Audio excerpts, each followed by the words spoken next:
तो कल हमने तीन चार चीज़ें पढ़ी थी ना, ठीक है। एक हमने लिमिट्स के बारे में पढ़ा था, यूनिट्स के बारे में पढ़ा था, उसके अलावा जो जी बेसिक टॉगल स्विचेस के बारे में पढ़ा था कि कौन कौन से होते हैं, ठीक है। आज बेसिक ड्राइंग शुरू करते हैं, जिससे हम देखेंगे कि एक जगह पे ड्राइंग बनानी हो तो उसको किस तरह बनाते हैं, ठीक है। हम जब भी ड्राइंग बनाते हैं तो ड्राइंग में बनाते वक्त उसके साथ कुछ एक्स्ट्रा मॉडिफिकेशंस भी करनी पड़ती हैं, ठीक है, और कुछ एक्स्ट्रा सपोर्ट भी चाहिए होती है। तो उसके लिए हम क्या करते हैं कि हम और मॉडिफाइंग टूल्स यूज़ करते हैं, ठीक है। अब उन मॉडिफाइड टूल्स में कौन कौन से होते हैं, ये पूरा का पूरा मॉडिफाई का पैनल है, ठीक है। इसमें मुख्तलिफ़ किस्म के कमांड्स हैं जो कि फिर हम यूज़ करते हैं अपनी ऑब्जेक्ट को किसी न किसी तरीके से मॉडिफाई करने के लिए, ठीक है। अब इसमें जैसे ही मैंने ड्राइंग ओपन की तो सबसे पहले काम हमने करना है, हमने यूनिट सेट करने हैं। यूनिट्स के लिए जो कमांड है वो है UN, ठीक है। UN एंटर करके हम इधर से इंजीनियरिंग और इधर से ये डिग्री मिनट्स और सेकंड कर देंगे, ठीक है। इन चीज़ में ठीक यूनिट फिलहाल के लिए ये हमने ओके कर, ठीक हो गया। अभी आगे क्या करना है, हम देखेंगे कि इस मॉडिफाई जो टूल बार है, ये जो पैनल है, इसके अंदर हम कौन कौन से कमांड्स यूज़ कर सकते हैं अपनी ज़रूरत के मुताबिक, ठीक है। अब इसके लिए कौन कौन से यूज़ होते हैं, फॉर एग्जांपल मैं ये ऑब्जेक्ट ड्रा कर रहा हूँ किसी न किसी तरीके का, ठीक है। ये एक ड्रा हो गया, ये मैंने एक दूसरा ड्रा कर दिया, ये तीसरा हो गया, ये एक चौथा हो गया, ठीक है। मुख्तलिफ़ किस्म के ऑब्जेक्ट्स हैं बेज़रूरत किस्म के, ठीक है। अब इसमें आते हैं सबसे पहले मूव कमांड, ठीक है। मूव कमांड किस लिए यूज़ होती है, हम किसी ऑब्जेक्ट को एक जगह से दूसरी जगह मूव करने के लिए यूज़ करते हैं, ठीक है। अब उसमें जो पहला कमांड मूव का है, इसके लिए शॉर्टकट है M, ठीक है। M एंटर कर देंगे तो हमें बोलेगा सेलेक्ट ऑब्जेक्ट्स, कौन कौन से ऑब्जेक्ट्स आपने मूव करने हैं। मैं कहता हूँ मुझे ये वाला ऑब्जेक्ट एक मूव करना है, एक ये वाला ऑब्जेक्ट मूव करना है, ठीक है। दोनों सेलेक्ट कर दिए, फिर एंटर। अभी बोलेगा क्या, स्पेसिफाई बेस पॉइंट, कौन से पॉइंट से उठा के हमने इसे दूसरी जगह पेस्ट करना है। बेस पॉइंट हम ये भी ले सकते हैं, इसके दरमियान में कोई ले सकते हैं, इस जगह पे ले सकते हैं, इस ऑब्जेक्ट के अंदर ले सकते हैं, ऑब्जेक्ट से बाहर ले सकते हैं, ऑब्जेक्ट के ऊपर ले सकते हैं, कोई मसला नहीं, ठीक है।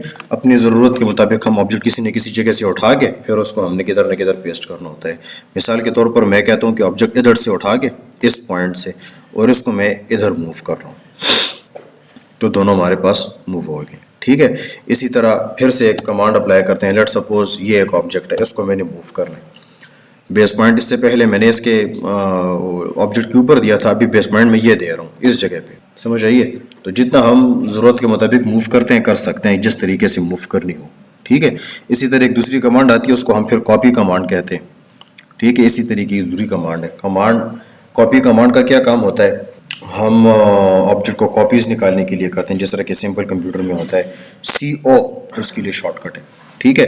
कॉपी कर दी मैंने ऑब्जेक्ट मैंने कॉपी करी, इधर से ये एक ऑब्जेक्ट सेलेक्ट कर दिया और एक ये ऑब्जेक्ट सेलेक्ट कर दिया, ये दोनों सेलेक्ट करके एंटर कर दिया। उसी तरह स्पेसिफाई बेस पॉइंट एक दे देंगे, ये मेरा बेस पॉइंट दरमियान में हमने सेलेक्ट कर दिया, इधर उधर जिधर भी करना चाहते हैं, तो ये कॉपीज़ बनाता है। अब इसका ये हिसाब है, जिस तरह मैंने आपको कल बोला था कि ऑटोकैड में बाज़ कमांड्स ऐसी होती हैं जो कि खुद ऑफ करनी पड़ती हैं, वो हम ऑफ करते नहीं हैं, खुद ही ऑफ नहीं होती, हमें ऑफ करनी पड़ती है, ठीक है।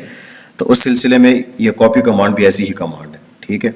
ये कमांड ऐसी है कि एक कॉपी ली, ये दूसरी, ये तीसरी, ये चौथी, ये पांचवी, ये छठी, जितनी कॉपीज़ बन रही है, ठीक है ना। हमने इसको लाजमी तौर पे फिर क्या करना है, खुद ही ऑफ करना है। एस्केप करके मैं इस कमांड को ऑफ कर दूँ, ठीक है। इसी तरह फिर से CO कॉपी कमांड मैंने ली, ये ऑब्जेक्ट मैं कॉपी कर रहा हूँ, इस सेंटर पॉइंट से उठा के तो एक मैंने इधर रख दिया, एक मैंने इधर रख दिया, एक मैंने इधर रख दिया, बस ये तीन मेरे चाहिए थे, ज़रूरत मेरी पूरी हो गई, एस्केप, बात ख़त्म, ठीक है। तो मूव कमांड क्या काम करता है, मूव कमांड सिर्फ ऑब्जेक्ट को उठा के दूसरी जगह रख देता है। कॉपी कमांड जो है तो वो कॉपीज़ बनाता है, लेकिन फिर कमांड को खुद ऑफ करना पड़ता है। मूव कमांड खुद ही ऑफ होती है, ठीक है। अच्छा, इसके बाद रोटेट कमांड, ठीक है। रोटेशन का क्या मतलब है कि हम ऑब्जेक्ट को किसी न किसी एंगल पे रोटेट करते हैं, ठीक है। मिसाल के तौर पर कैसे, फॉर एग्जांपल ये मेरे पास एक ऑब्जेक्ट है, ठीक है।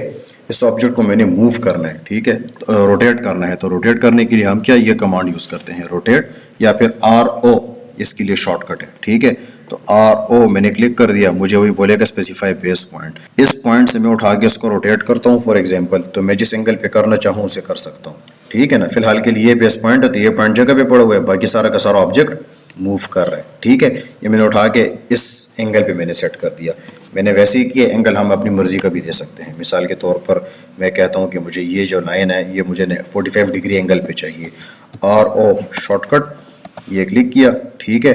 ये बेस पॉइंट मैंने उठा के और इसको मैं ऐसे मूव कर रहा हूँ, कितना 45 डिग्री पे मैंने इसको मूव करना है, सॉरी रोटेट करना है। रोटेट हो गया, फिर से रोटेट कमांड, जो हमारे पास इसका होगा बेस पॉइंट, वो बेस पॉइंट रहेगा और बाकी की बाकी सारी ऑब्जेक्ट क्या होगी, मूव करेगी, ठीक है ना।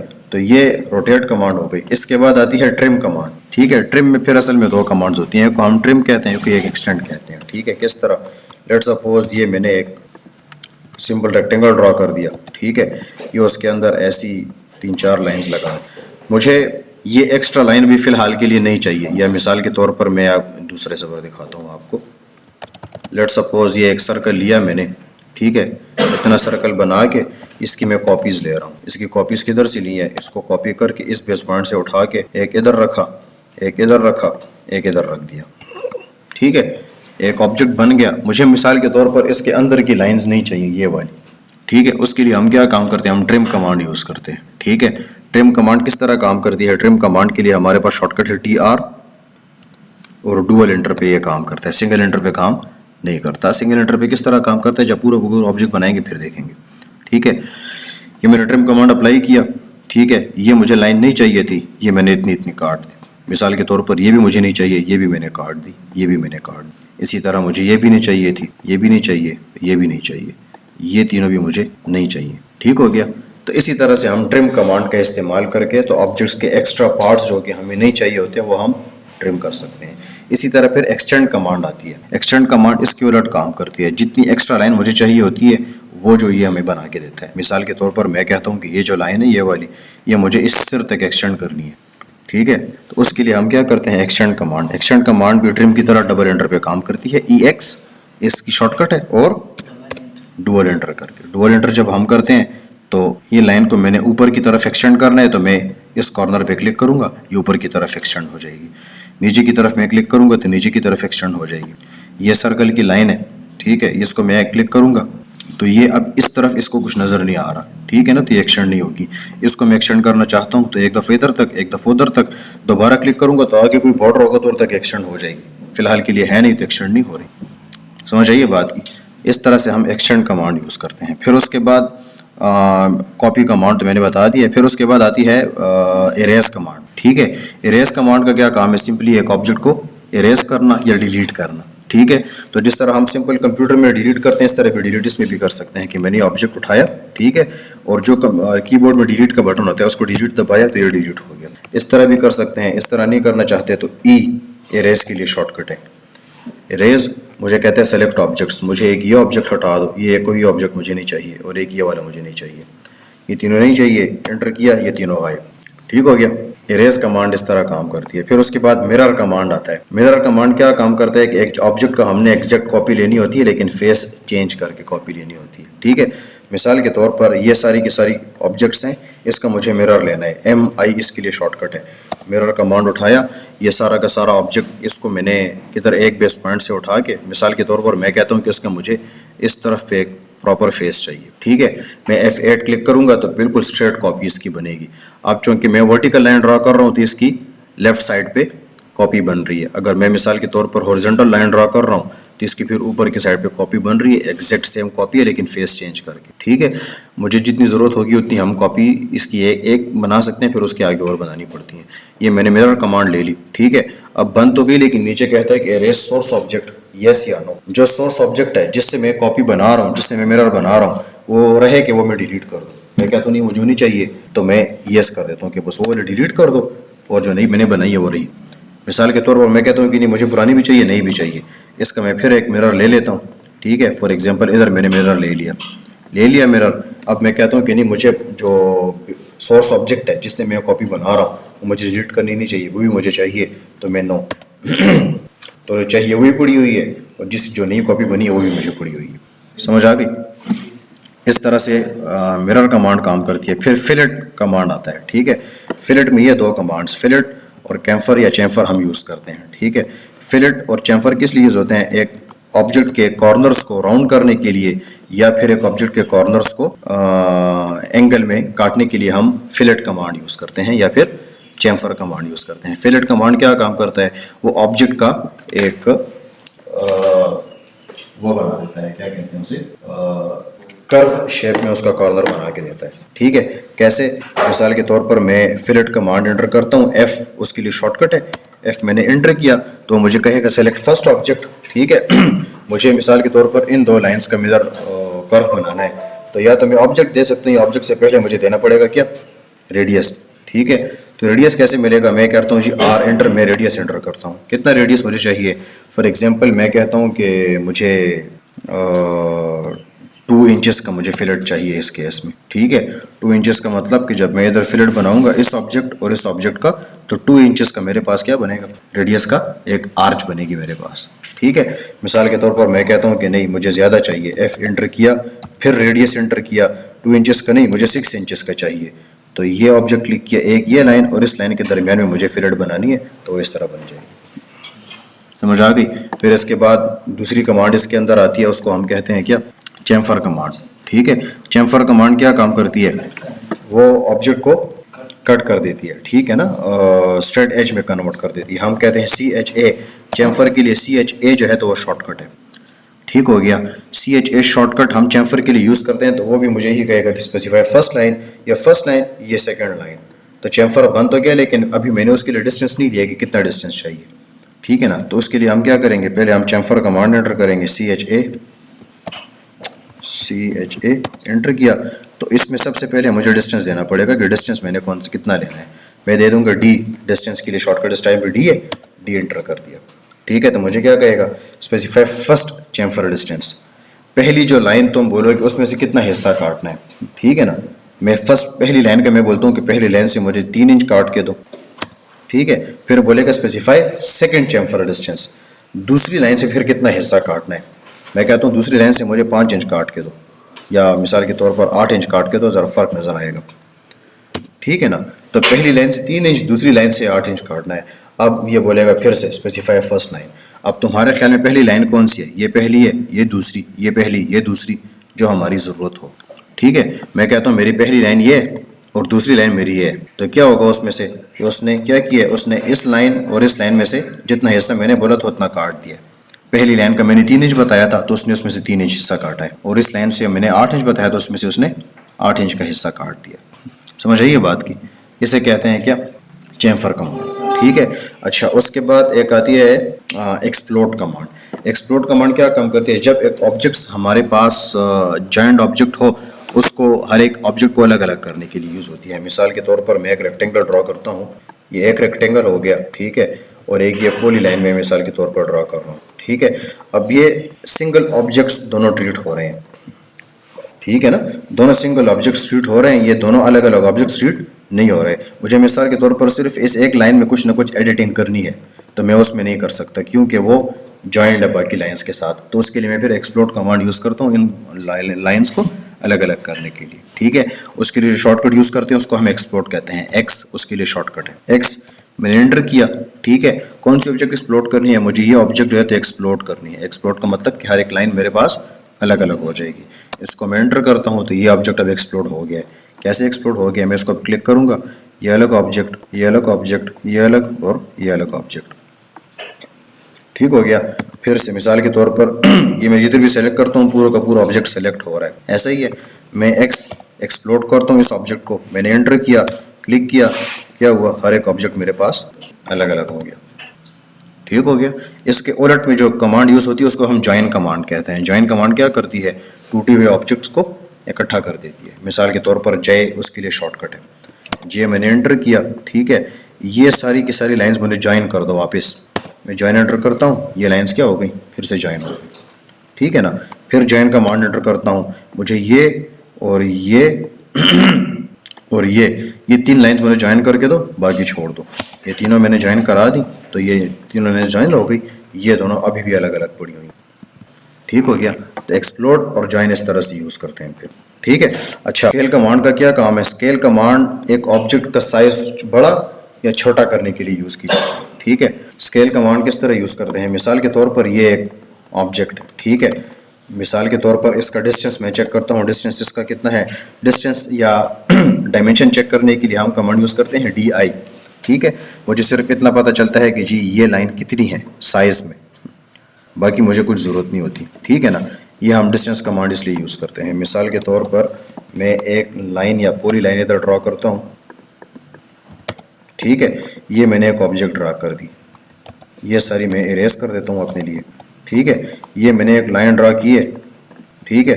मिसाल के तौर पर मैं डिस्टेंस चेक करता हूँ, तो इसका ये जो फासला है ये कितना है? ये मुझे बता रहा है 2 फुट और 9.3 इंचेस, 2 फीट एंड 9.3 इंचेस। ये इस तरह पे इसका जो डिस्टेंस है वो कितना है? वो मिसाल के तौर पर है 0 फीट और 0.4 ये है 2 फीट और 1.8 इंचेस। ठीक है। ये लाइन ऐसे पे कितनी है? मिसाल के तौर पर अभी के लिए डिस्टेंस कमांड पे ये लाइन कितनी है? ये लाइन है हमारे पास 2 फीट और 9 इंच। ठीक है, मतलब 2 फीट से ज़्यादा है। ठीक है। मैं कहता हूँ कि इसका साइज़ मुझे डबल करना है, तो 2 फीट 9 इंच से कितना हो जाएगा? 4 फुट और समथिंग हो जाएगा, ऐसा ही है। ठीक है। मैं कहता हूँ स्केल, SC इसके लिए शॉर्टकट है। ठीक है। स्केल करता हूँ इस ऑब्जेक्ट को, ठीक है ना। तो मुझे कहेगा कि बेस पॉइंट बताओ, ये बेस पॉइंट मैंने बता दिया। इससे जितना बड़ा जितना छोटा करना चाहता हूँ मैं कर सकता हूँ। ठीक है ना। 1x का मतलब साइज उतना ही रहेगा, 2x का मतलब साइज डबल हो जाएगा, 3x का मतलब साइज ट्रिपल हो जाएगा। ठीक है। मैं कहता हूँ 2x मुझे कर दो, स्केल फैक्टर में 2 लिख देता हूँ। जब 2 लिखूंगा तो ऑब्जेक्ट मेरे पास क्या हो जाएगा? डबल हो जाएगा। कितना डबल हो जाएगा? डिस्टेंस कमांड यूज़ करता हूँ, इधर से लेके इधर तो मेरे पास कितना डिस्टेंस है? पहले 2 फीट और समथिंग था, अभी 5 फुट और 6.5 इंच हो गया। ठीक है ना। फिर से देखो, एक लाइन मैंने ड्रॉ की, सिंपल पॉली लाइन। ठीक है। इसका मैं अभी स्पेसिफिक डिस्टेंस दे देता हूँ। मिसाल के तौर पर वो डिस्टेंस है मेरे पास 4 फुट। 4 फुट ऐसे पे है, 2 फुट ये ऐसे। ठीक है। फिर ऐसे आ गया फिर मैंने इसको 4 फुट दे दिया। ठीक है।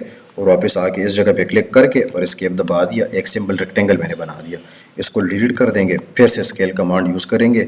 ये स्केल कमांड है मेरे पास। ठीक है। इसको मैंने स्केल करना है, इस जगह से मैंने इसको छोटा या बड़ा करना है। मिसाल के तौर पर मैं कहता हूँ कि स्केल फैक्टर 2 हो जाए मेरे पास, डबल कर दो ऑब्जेक्ट का साइज। डबल करेंगे तो कितना डिस्टेंस हो जाएगा? मैंने 4 फुट दिया था, वो अभी हो गया, ठीक है ना। इसी तरह ये मैंने करना था कितना? ये 2 फुट मैंने दिया था, वो हो गए 4 फुट। मिसाल के तौर पर फिर मैं स्केल कमांड यूज़ करता हूँ, SC एंटर किया। ये ऑब्जेक्ट है, इसका इस बेस पॉइंट से मुझे साइज कितना कर दो? 0.5 कर दो। 0.5 का मतलब क्या होगा?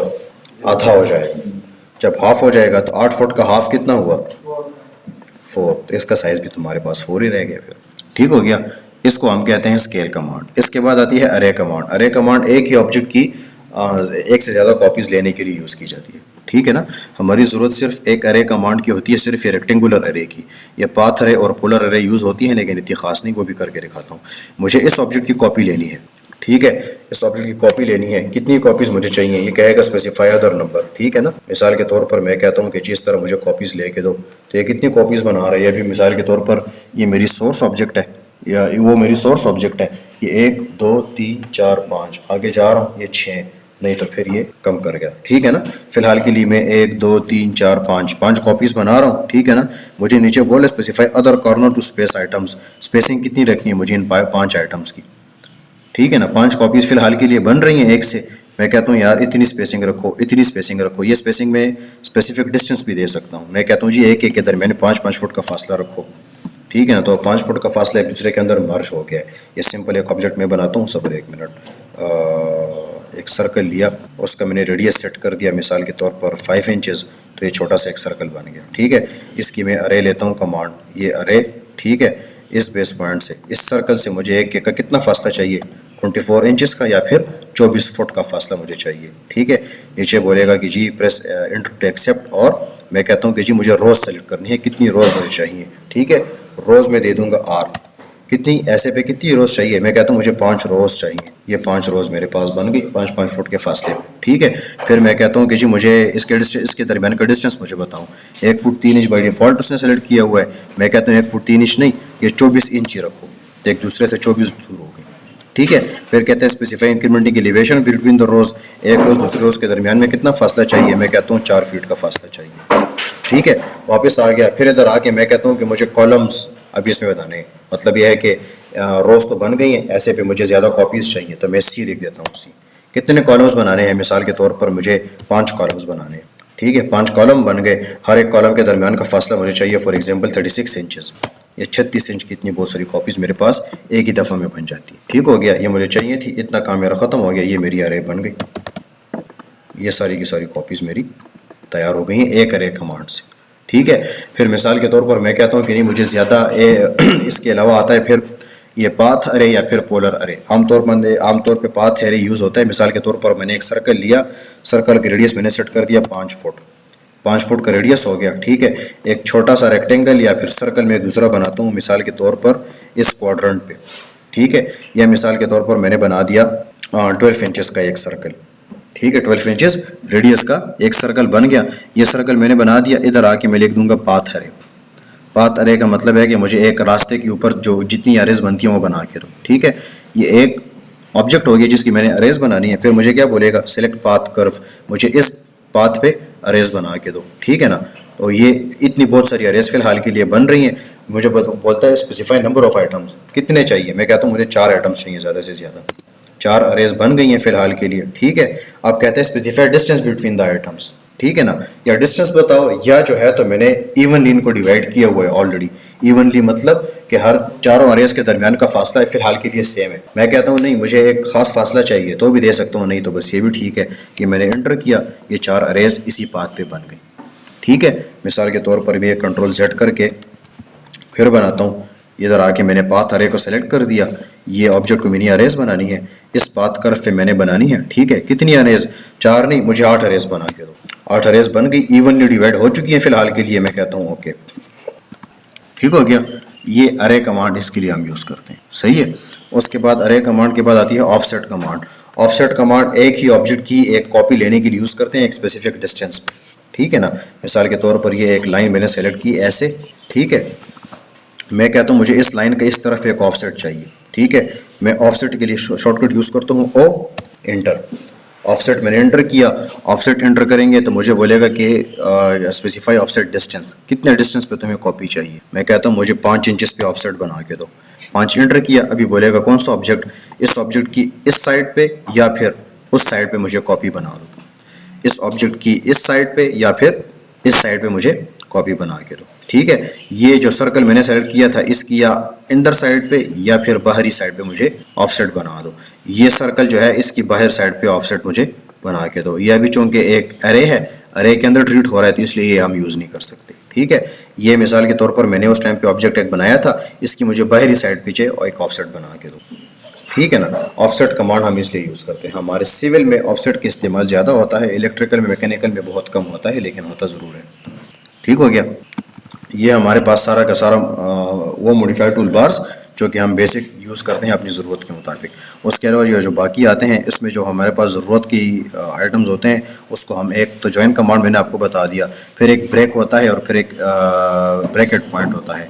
मिसाल के तौर पर मुझे ये जो लाइन है ये मुझे डिवाइड करनी है 2 पार्ट्स में, तो मैं उसके लिए ब्रेक कमांड यूज़ करता हूँ। मैं इधर लिख देता हूँ कि जी मुझे ये कमांड ये ब्रेक करनी है, ये जो लाइन है इसको मैंने तोड़ना है। तो मुझे कहता है कि जी ये लाइन मैंने मिसाल के तौर पर ये लाइन मैंने ब्रेक करनी थी, इधर आगे मैं लिख दूंगा, ये क्लिक करूंगा ब्रेक, तो मुझे बोलेगा सेलेक्ट ब्रेक्ड ऑब्जेक्ट्स, ये ऑब्जेक्ट मुझे ब्रेक कर दो इधर तक। तो जिधर से मैंने पहले शुरू किया था जिधर तक आ गया था ये दोनों पॉइंट्स उसने मुझे काट के दे दिए, ठीक हो गया। फिर से मिसाल के तौर पर ये लाइन को मैंने ब्रेक करना है, ठीक है। इधर आके मैं ब्रेक कमांड यूज़ करूंगा, ये इधर से शुरू करो, ऑब्जेक्ट बिल्कुल स्टार्ट से शुरू करके इधर तक आके मुझे ये लाइन तोड़ दो। तो जो लाइन मुझे एक्स्ट्रा नहीं चाहिए होगी वो मैं इस तरीके से भी हटा सकता हूँ, ठीक हो गया। ये सारा का सारा क्या है, मॉडिफाइड टूल बार है जो हम यूज़ करते हैं अपने ज़रूरत के मुताबिक, ठीक है। उसके बाद फिर हम जो तीसरा टाइप यूज़ करते हैं वो है लेयर्स का, ठीक है। लेयर्स किस लिए यूज़ होती हैं, लेयर्स ऐसे करते हैं कि जब हम एक ऑब्जेक्ट बनाते हैं, ऑब्जेक्ट नहीं एक ड्राइंग जब हम बनाते हैं तो उस ड्राइंग में एक लाइन में या एक ही प्लेन में हमें 3 से 4 ऑब्जेक्ट्स नज़र आ रहे होते हैं, ठीक है ना। तो हम हर एक की अलग अलग डिटेल शो करने के लिए उसे क्या कहते हैं, लेयर्स में डिवाइड कर देते हैं, ठीक है ना। तो लेयर्स में डिवाइड करने से क्या होता है कि हम जब एक लेयर में एडिट करते हैं तो दूसरी लेयर उससे इफेक्ट नहीं होती, ठीक है। मिसाल के तौर पर किस तरह, फॉर एग्जांपल इधर मैं आता हूँ LA लेयर्स के लिए शॉर्टकट है, ये मैंने LA एंटर कर दी, ठीक है। एक रैंडम लेयर्स बनाते हैं, फिलहाल के लिए सब कुछ 0 लेयर पे चल रहा है, ठीक है। मैं एक दूसरी लेयर बनाता हूँ, उसको मैं A नाम दे देता हूँ, ठीक है। उसको मैंने एक स्पेसिफिक कलर दे दिया सिर्फ अपनी पहचान के लिए, ठीक है। लेट सपोज ये कलर A लेयर के लिए हो गया। इधर से आगे फिर मैं नई लेयर बनाता हूँ, मैंने उसको B नाम दे दिया फिलहाल के लिए, ठीक है। और उसका मैं ये कलर सेलेक्ट कर देता हूँ, ठीक है। इसी तरह एक तीसरी लेयर मैंने बनाई C, उसको मैंने ये वाला कलर दे दिया, ठीक है ना। अब एक ही जगह पे जब हम ऑब्जेक्ट्स बनाते हैं, मैं इधर से आके लेयर सेलेक्ट कर सकता हूँ मैं कौन सी लेयर में ड्राइंग करना चाहता हूँ। मैं जिस वक्त पे B लेयर्स पे ड्राइंग करना चाहता हूँ, तो B लेयर पे जब मैं ड्राइंग करूँगा तो जो लाइन में ड्रा करूँगा वो B लेयर्स वाली प्रॉपर्टीज पे ड्रा होगी, ठीक है। ये मैंने B लेयर पे एक ऑब्जेक्ट बना दिया, फिर A लेयर में आके मैंने एक सर्कल लिया, इधर से मैंने एक सर्कल बना दिया, एक सर्कल मैंने इधर बना दिया, एक रेक्टेंगल मैंने इधर बना दिया, ठीक है। इसी तरह C लेयर पे आके मैंने फिर से एक सर्कल बना दिया, ठीक है, एक लाइन मैंने लगा दी, ठीक है। इसी तरह एक रेक्टेंगल फिर से बना दिया मिसाल के तौर पर इधर। अभी फॉर एग्जांपल मुझे इसमें सिर्फ इस लाइन में एडिटिंग करनी है, इस लाइन में, ठीक है ना। तो वो मेरे लिए मुश्किल हो जाएगी, इसलिए क्योंकि उसमें अंदर बाकी लाइंस भी हैं जो कि मैंने बाकी ऑब्जेक्ट्स के तौर पे इस्तेमाल की हुई हैं, ठीक है ना। तो मैं क्या करता हूँ, मैं इधर आता हूँ, C मेरी करंट लेयर है, ठीक है ना। करंट लेयर का मतलब कि जिस लेयर में काम हो रहा है, मैं इधर से आके फॉर एग्जांपल मैं B लेयर को ऑफ कर देता हूँ। तो B लेयर अभी मौजूद है, लेकिन इसमें जब मैं एडिटिंग करूंगा तो B लेयर को कुछ नहीं होगा, ठीक है ना। या मैं ऑफ कर सकता हूँ, या जो है तो उसको मैं फिर लॉक कर सकता हूँ। अब मैंने B लेयर को लॉक किया हुआ है, तो B लेयर में जितने भी ऑब्जेक्ट्स होंगे वो सेलेक्ट तो हो सकेंगे, लेकिन उसके आगे न एडिट होते हैं, न कट होते हैं, न डिलीट होते हैं। इसको मैं डिलीट करना चाहूँ, ये डिलीट नहीं होंगे। मिसाल के तौर पर इसको मैं मूव करना चाहूँ, ये B वाली लेयर के ऑब्जेक्ट्स को, उसके साथ क्रॉस लगा आता है कि जी ये क्या है, ये लॉक्ड लेयर है, इसको हम छेड़ नहीं सकते, ठीक है ना। फिर से मिसाल के तौर पर मैं आता हूँ, मैं इसको अनलॉक करके A लेयर को लॉक कर देता हूँ। मैंने A लेयर को लॉक किया हुआ है, अभी A लेयर मेरे पास सेलेक्ट तो हो रही है लेकिन या एडिट नहीं हो रही, ठीक है ना। इसी तरह मैं इधर आता हूँ, मिसाल के तौर पर इसको मैंने अनलॉक कर दिया, इसको मैं ऑफ ही कर देता हूँ, फिलहाल के लिए मंजर से ही मैंने हटा दिया उसको, ठीक है। हटा के अपनी ज़रूरत के मुताबिक एडिटिंग करके, ये लाइन मुझे इस तरह चाहिए थी, ये लाइन मुझे इस तरह चाहिए थी, ये लाइन मुझे मिसाल के तौर पर ऐसे चाहिए थी, ये लाइन मिसाल के तौर पर ऐसे चाहिए थी। ये सारे काम हो गए, इधर से आके इसको दोबारा से ऑन कर दिया, ठीक है ना। अब इधर देखें, इधर मिसाल के तौर पर ये जो लाइन है, अब इस जगह पे 2 लाइनें आ रही हैं, ठीक है ना। एक लाइन जो है तो दूसरी लेयर की है और एक लाइन दूसरे लेयर की है। अब मैं एक में एडिटिंग करूंगा, दोनों खराब होंगी, मैं एक को सेलेक्ट करता हूँ, दोनों सेलेक्ट हो रही हैं। इस जगह पे फिर मुझे क्या, लेयर्स का फ़ायदा होता है। मैं इधर आके लेयर को, मिसाल के तौर पर मेरा A लेयर्स में मेरा काम, मुझे कुछ काम करना है, मैं या B लेयर को ऑफ कर देता हूँ, लॉक कर देता हूँ, या फिर उसको मैं ऑफ ही कर देता हूँ। मैंने उसको ऑफ कर दिया, अब मैं इसके साथ जो कर दूंगा वो करूँगा, ठीक है ना। वो दूसरी लेयर को कुछ फ़र्क नहीं पड़ेगा। मिसाल के तौर पर मैं इसको ऑफ नहीं करता, मैं उसको लॉक करता हूँ। ये मैंने ऑन किया लेकिन इसको मैंने लॉक कर दिया। अब मैं सेलेक्ट करूँगा, सेलेक्ट तो होगा लेकिन एडिटिंग सिर्फ उसमें होगी जो मुझे चाहिए, ठीक हो गया।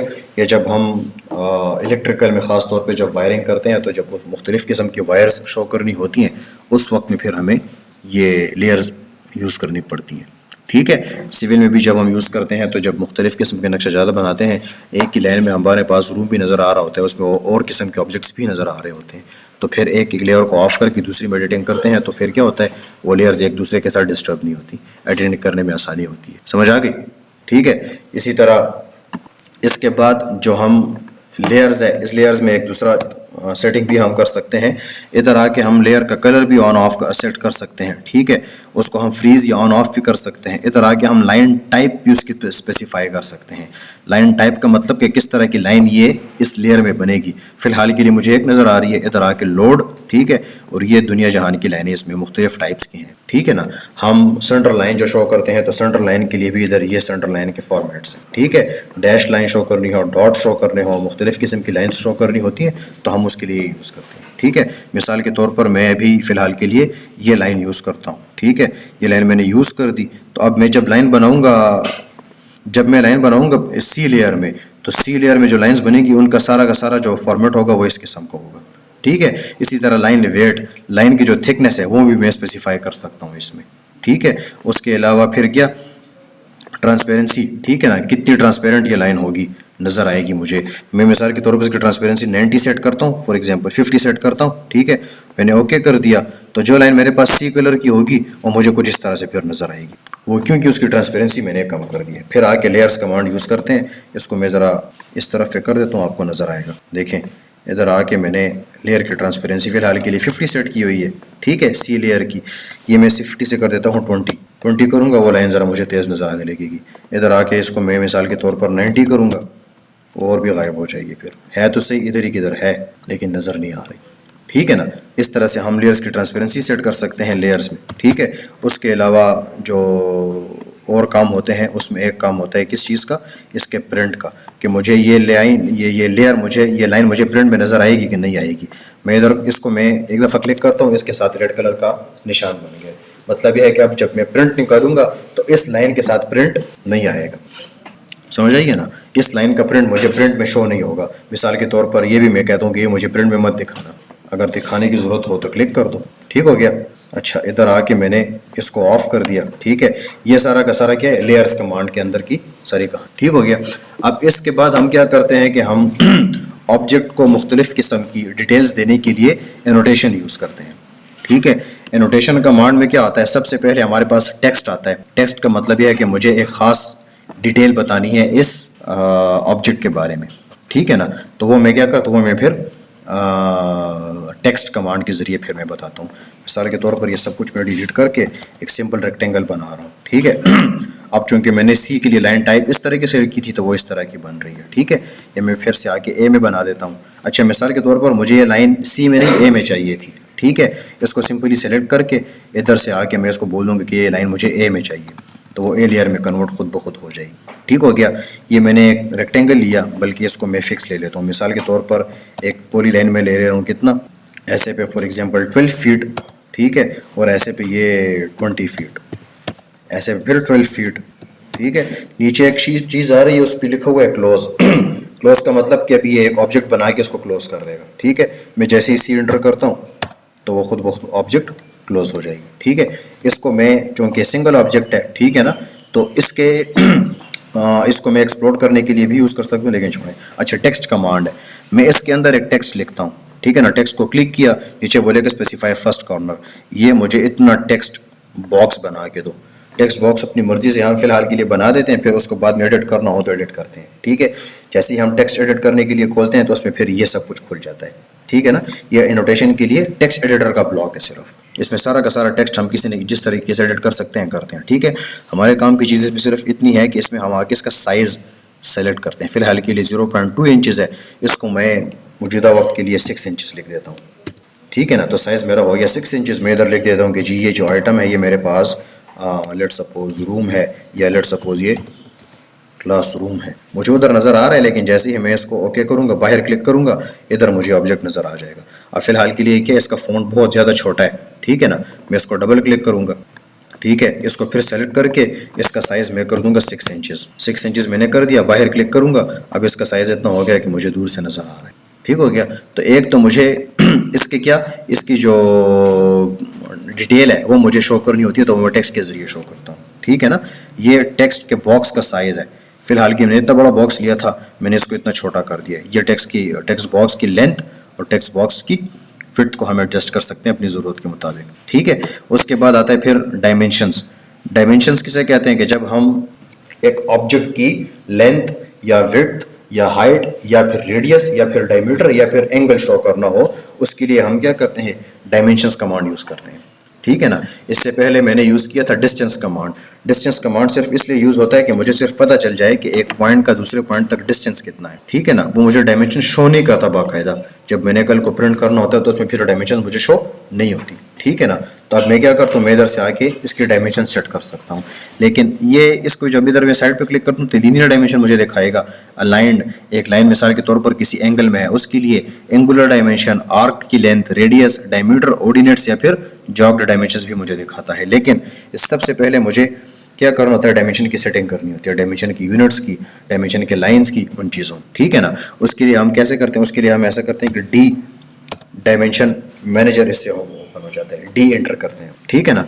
डायमेंशन के लिए शॉर्टकट डी एंटर है, डायमेंशन मैनेजर के लिए इधर से आके ये दोनों फिलहाल के लिए स्टाइल्स एक्टिव हैं, ठीक है। हम नया भी बना सकते हैं न्यू करके, या फिर इस मौजूदा को मॉडिफाई भी कर सकते हैं। इधर आके मैं मॉडिफिकेशन पे जब आता हूँ तो ये सारा का सारा विंडो मेरे पास खुल जाता है, जो कि क्या है, जो कि सिर्फ और सिर्फ हम डायमेंशन को एडिट करने के लिए यूज़ करते हैं, ठीक है। इसमें काम की चीज़ क्या है, एक तो यूनिट्स है। सबसे पहले यूनिट सेट करना है कि मुझे डायमेंशन कौन से यूनिट में नजर आएंगे। इससे पहले जो हमने ड्राइंग के स्टार्ट पे यूनिट सेट किए होते हैं वो किस लिए होते हैं, वो ड्राइंग बनाने के लिए होते हैं। ये वाले जो यूनिट्स है ये सिर्फ क्या है, ये फिर ड्राइंग को जो डायमेंशन होती है उसको दिखाने के लिए हम शो करते हैं, ठीक है। मिसाल के तौर पर मैं इधर आके इसको सेलेक्ट करता हूँ, इसको मैं इंजीनियरिंग कर देता हूँ, ठीक है। क्योंकि मेरी अपनी डायमेंशन उसमें थी, यूनिट में, फीट में ही थी, मैंने इसको फीट और इंचेस में ले लिया है। अल्टरनेट यूनिट मैंने शो करने हो तो अल्टरनेट शो होंगे, नहीं तो फिर नहीं शो होंगे। अल्टरनेट का मतलब कि फीट में भी दिखाओ, साथ में एक दूसरे यूनिट्स में भी मुझे ड्राइंग दिखाओ, ठीक है ना। शो करनी हो तो शो हो जाएगी, नहीं तो नहीं शो होगी, ठीक है। इसी तरह इधर से आके मैं इसकी लाइंस को सेट कर सकता हूँ, जो कि ये लाइंस है, ठीक है। इसको दो किस्म की लाइंस इसमें होती है, एक को हम बोलते हैं डायमेंशन लाइन, एक को हम बोलते हैं एक्सटेंशन लाइन। मुझे डायमेंशन लाइन नहीं चाहिए, मुझे सिर्फ ऑब्जेक्ट के स्टार्ट और एंड पे एक लाइन लगाओ और उसके दरमियान में डिस्टेंस दे दो, मुझे ये दोनों चाहिए, मुझे एक्सटेंशन लाइंस नहीं चाहिए। ये साथ में नज़र आ रहा होता है कि तुम्हारी ड्राइंग किस तरह की नज़र आएगी। मिसाल के तौर पर मैं इसको बोलता हूँ कि जी एक्सटेंशन लाइन भी मुझे चाहिए, इधर आके मैं इस एरोस को सेट कर सकता हूँ। हम आमतौर पर जब कंस्ट्रक्शन में ड्राइंग बनाते हैं तो हम इस तरह का टिक यूज़ करते हैं, ठीक है। इधर आके टिक का साइज़ या जो एरो का साइज़ है वो मैं एडजस्ट करके इसको मैं मिसाल के तौर पर 3 इंचेस कर देता हूँ, ठीक है ना। 3 इंचेस बहुत ज़्यादा बड़ा हो जाएगा, मिसाल के तौर पर उसको मैंने 1 इंच सेट कर दिया, ठीक है। 1 इंच कर सकता हूँ या फिर 0.5 इंचेस कर देता हूँ, ठीक है। इसी तरह हम इसको ओपन भी छोड़ सकते हैं, हम इसको क्लोज्ड फिल्स भी रख सकते हैं, जिस तरह की हमारी ज़रूरत हो, ठीक है। ये सब कुछ करके इधर आके टेक्स्ट पे आ जाएंगे। फिर हमें टेक्स्ट कितना बड़ा चाहिए, जो डायमेंशन लिखी आएगी उसका साइज़ कितना चाहिए। आमतौर पर जो टेक्स्ट का साइज़ होता है तकरीबन उसी साइज़ की डायमेंशन भी हम शो करते हैं, ठीक है।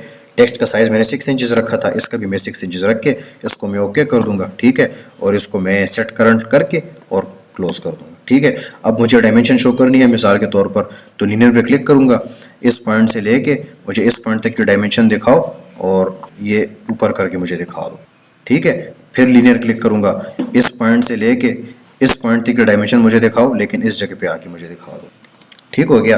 फिर मिसाल के तौर पर मैं डी एंटर करता हूँ, मुझे अभी ये साइड पे जो क्लिक्स है ना, ये जो टेक्स्ट हैं ये मुझे शो नहीं हो रहे। मैं इधर से आके डी एंटर करता हूँ, मैं इधर आके उसको मॉडिफाई करूँगा, मॉडिफाई में आके ये सिंबल्स एंड एरोस का जो पॉइंट है, एरो साइज को मैं 6 इंचेस से कर दूंगा 3 इंचेस, 3 इंचेस करके ओके करूँगा। इधर आके देखूंगा कि हुआ है कि नहीं, कुछ फ़र्क पड़ा है, नहीं पड़ा। फिर आके मिसाल के तौर पर इधर आके मॉडिफाई में एरो का साइज मैं 6 से 9 इंचेस कर देता हूँ, ठीक है ना। इसको मैं 9 इंचेस कर देता हूँ, फिर आके इधर देखूंगा तो ये भी इतना बड़ा साइज़ मुझे नज़र आ रहा है, ठीक है। इसको मैं अपने हिसाब से फिर एडजस्ट भी कर सकता हूँ, ज़्यादा करना हो छोटा करना हो, ठीक है। अच्छा, ये मैंने सिर्फ इसकी लीनियर डायमेंशन शो की। मिसाल के तौर पर एक सर्कल में ड्रॉ कर रहा हूँ, ठीक है। मिसाल के तौर पर एक लाइन मैंने ड्रॉ की है ऐसे, ठीक है ना, ये ऐसे करके, ठीक है। इधर आके मैं कहता हूँ कि जी मुझे इसकी अलाइंड डायमेंशन चाहिए, इसकी ये डायमेंशन कितनी होगी, ये जी इतनी डायमेंशन है, ठीक है। इधर आके मैं कहता हूँ कि नहीं मुझे एंगुलर डायमेंशन चाहिए, इनके दरमियान का एंगल मुझे दो कि वो कितना है, वो एंगल मुझे बना के दे देगा।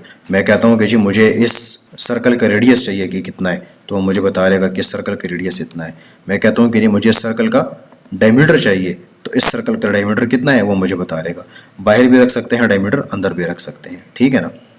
ये देखें, ये आर लिखा हुआ है मतलब रेडियस, और इधर डायमीटर का साइन बना हुआ, ठीक हो गया। इधर आके मैं कहता हूँ कि नहीं मुझे ऑर्डिनेट्स और जॉग डायमेंशन जब ड्राइंग बनाएंगे पूरी तो उसमें नजर आएगा, ठीक हो गया। इस तरह से हम पूरी की पूरी डायमेंशन एक जगह पे शो कर सकते हैं। फिर बाज़ एक टाइम पे हमें लेडर शो करना होता है। लेडर का मतलब ये होता है कि हम एक ही ऑब्जेक्ट के अंदर की कोई डिटेल होती है, लेकिन अंदर चूंकि साइज छोटा होता है तो अंदर शो नहीं कर सकते। उसके लिए हम क्या यूज़ करते हैं, फिर लीडर या लेडर यूज़ करते हैं। इधर आके मैं क्लिक करूँगा, मुझे इसके सेंटर से कोई ख़ास डिटेल लेनी है, इधर आके मैं डिटेल दे दूँगा, ठीक है। इधर साइज़ इसका टेक्स्ट की तरह सेलेक्ट करके 6 इंचेस का साइज़ करके मैं लिखूँगा कि जी ये जो इसके साथ मैंने डिटेल लिखनी हो, डिटेल लिख के बाहर की तरफ क्लिक करूँगा तो उसके साथ वो जो डिटेल थी वो नज़र आ जाएगी। अब ये कैसे, ये जो इस पॉइंट से मैंने इसको डिटेल बताई है, एक दूसरे लेटर में देता हूँ। मिसाल के तौर पर इसके अंदर से इधर तक, ठीक है ना, इधर मैं बाहर क्लिक करूँगा तो उसके साथ जो डिटेल मैंने देनी होगी वो डिटेल आ जाएगी। अब फिलहाल के लिए वो डिटेल आई है, लेकिन बहुत ज़्यादा छोटे साइज़ में, क्योंकि उधर साइज़ छोटा था। इसको मैं डिलीट करके फिर से देता हूँ लेटर, मिसाल के तौर पर इस पॉइंट से इधर आके, ठीक है। इधर आऊँगा तो पहला काम ये करना होगा कि मुझे क्या है, मुझे इसकी जो टेक्स्ट की साइज़ है वो मुझे एडजस्ट करनी पड़ेगी हर दफ़ा पे। ये मैं 6 इंचज़ लिख देता हूँ।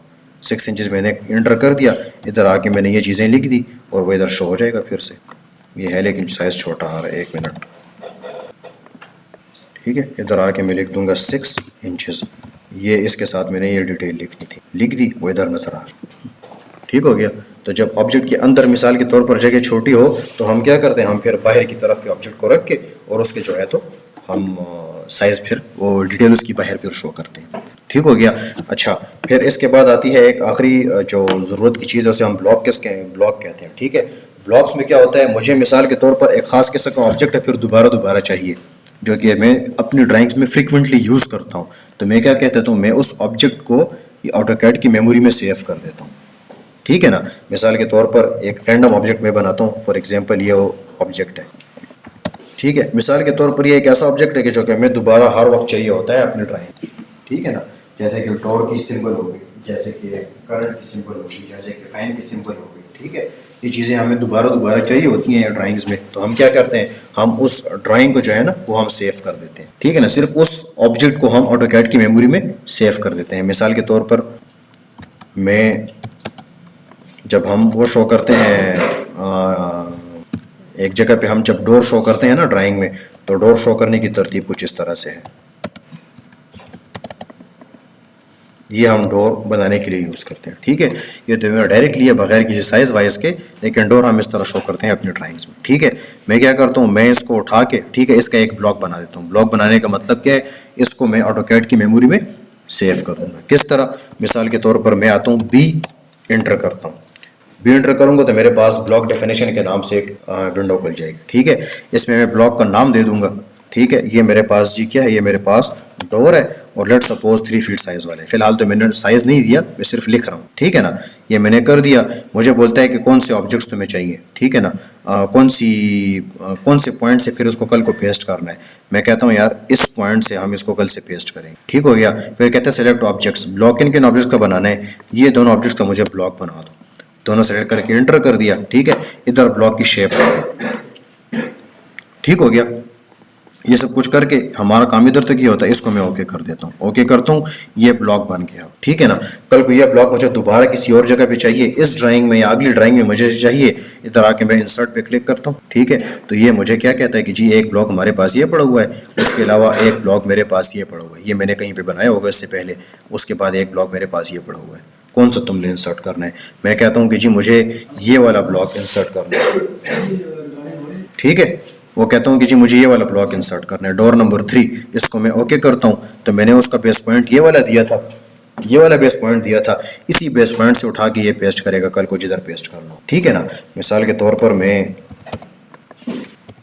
रैंडम बना रहा हूँ। रैंडम बनाने का मतलब यह है कि इसमें मैं कुछ वो नहीं कर रहा, साइज़ नहीं दे रहा ना, सिर्फ समझाने की हद तक है। ये जब हम स्लाइडिंग विंडोज़ बनाते हैं तो उसके लिए हम इस तरह का एक सिंबल यूज़ करते हैं। स्लाइडिंग विंडोज़ का मतलब जो कि एक विंडोज़ एक दूसरे के ऊपर से स्लाइड होती है, एल्यूमिनियम की आजकल जो होती है। ठीक है, मैं ऐसा करता हूँ कि जी ये मुझे दोबारा के लिए चाहिए, इधर आके मैं क्रिएट कर देता हूँ। ठीक है, इसको मैं लिख दूंगा विंडोज़ और मिसाल के तौर एक स्पेसिफिक साइज़ है। ठीक है, 3 फुट 4 फुट 5 फुट या और कुछ लिखना हो, साइज़ ना भी लिखो कोई फ़र्क नहीं पड़ता।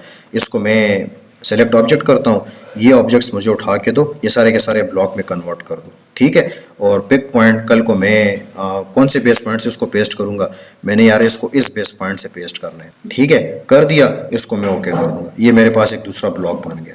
कल को ये दोबारा मुझे चाहिए, इंसर्ट पे आऊँगा तो ये 2 ब्लॉक्स मैंने भी बनाए हैं, एक ये डोर बनाया हुआ है, एक ये विंडो बनाई हुई है। जो मुझे पेस्ट करना होगा उठाऊँगा, मैंने उसका बेस पॉइंट चूँकि ये वाला दिया था, ठीक है, उसी बेस पॉइंट से मैंने उठा के इसको किधर न किधर फिर रख देना है। मिसाल के तौर पर मैं इधर रख रहा हूँ। ठीक हो गया, क्लियर? मसला है कोई? हाँ, अच्छा।